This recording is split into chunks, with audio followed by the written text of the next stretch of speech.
All RFE/RL websites. Search. Beyond Our Borders. With French government on the brink, Macron's room to maneuver limited. September 8, 2025, 1546 Central Europe Time. By Riker Yosbiak.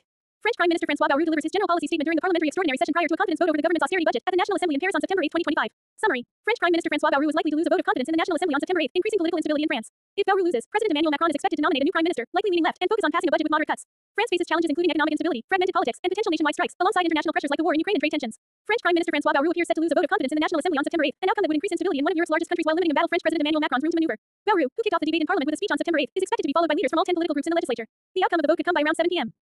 Paris time. The French political scene has been severely fragmented since Macron called a snap election in 2024, while economic clouds have been building over Europe's second-largest economy amid rising debt levels. At the same time, Europe faces uncertainty over the war in Ukraine, a possible trade war with the United States, the rise of China. If Bayrou loses the vote, don't expect Macron to call a snap election or even tender his own resignation, as some in the opposition are hoping, despite having lost a trio of premiers in the last 12 months. Instead, the French president is likely to try as soon as this week to nominate a new prime minister, most likely a more left-leaning one, and try to pass a budget with more moderate cuts.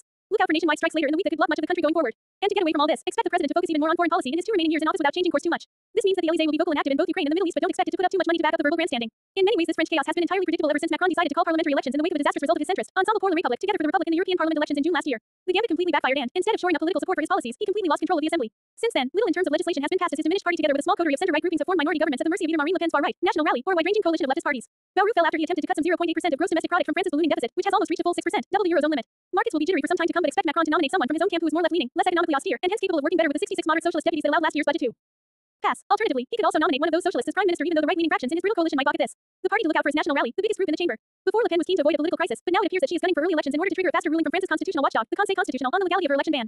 She is currently barred from holding elected office after being convicted of misusing EU funds, a decision her party argues is politically motivated and which she is appealing. A ruling in Le Pen's favor by the watchdog would allow her to re-enter the race to become president in 2027, the ultimate prize for her movement. As if this wasn't enough, a popular social media movement, endorsed at various times by both far-left and far-right elements, will attempt to block the country by means of violent street protests. It might just fizzle out, or it can drag on for weeks, plunging the country into a proper economic crisis. If Macron survives this and manages to get some sort of budget for 2026, he will return to the international stage, as he has done so often in recent times. This will be the safe space for months to come. Although he might not have too much cash to splash, he will continue to push for a European, preferably French seat at the table in any future negotiations over Ukraine, shaping Middle East policy by making sure that Paris recognizes Palestine at the upcoming United Nations General Assembly, and working with the E3 France, Germany, and the UK on a snapback mechanism that could quickly reimpose UN sanctions on Iran later this month.